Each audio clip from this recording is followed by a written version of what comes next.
প্রিয় দর্শক শ্রোতা, বর্তমানে চুরি, ছিনতাই, ডাকাতি অহরহ বেড়ে গেছে। তো ছিনতাইকারী এবং ডাকাত চক্রের কিছু কৌশল অবলম্বন করে।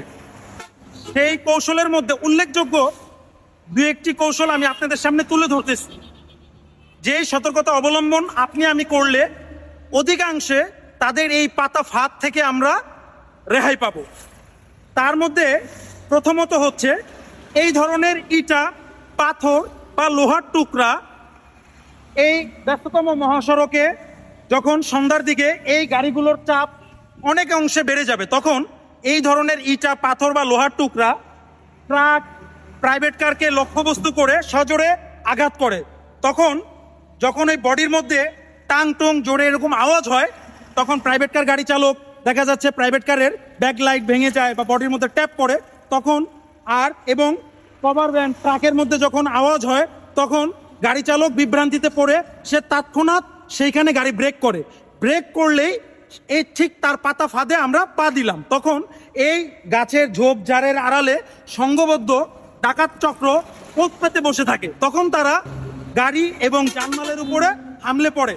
তো আমি এই মেসেজটা দিতে চাই। এবং আরেকটি কথা হচ্ছে, এরকম অ্যান্ড্রয়েড ফোন বা বাটন মোবাইল বা অ্যান্ড্রয়েড ফোনের টর্চ লাইট জ্বালানো থাকে, সেটা এইভাবে সড়কে রেখে দেয়। তখন দূরে থেকে, যেহেতু এটা টর্চ লাইট জ্বালানো থাকে, তখন দূরে থেকে আলোটা দেখা যায়। তখন যখন ওই গাড়ি চালক এই মোবাইলটা ধরতে যায়, তখনই সংঘবদ্ধ ডাকাত চক্র, ছিনতাইকারী তারা ওত পেতে থাকে, তখন তারা তার উপরে আক্রমণ করে। তো এই ধরনের ভুল করা যাবে না। একটা হচ্ছে, আপনার গাড়িতে যখন পাথর, ইট বা লোহার টুকরো এরকম রানিংয়ে কেউ নিক্ষেপ করবে, আর যখন এই ধরনের চলন্ত গাড়িতে ঠাস ঠুস আওয়াজ হবে বা একটা ব্যাকলাইট ভেঙে যাবে, অবশ্যই আপনি সেই অন্ধকার স্থানে, নির্জন স্থানে গাড়ি ব্রেক করবেন না। আপনি অবশ্যই নিরাপদ স্থানে গাড়িটি ব্রেক করবেন, যেখানে সেটা তেলের পাম্প হইতে পারে বা রাস্তার ধারে বড় মার্কেট হইতে পারে, যেখানে মানুষজনের চলাচল আছে বা যেখানে মানুষজন আছে, সেখানে আপনি গাড়ি ব্রেক করবেন।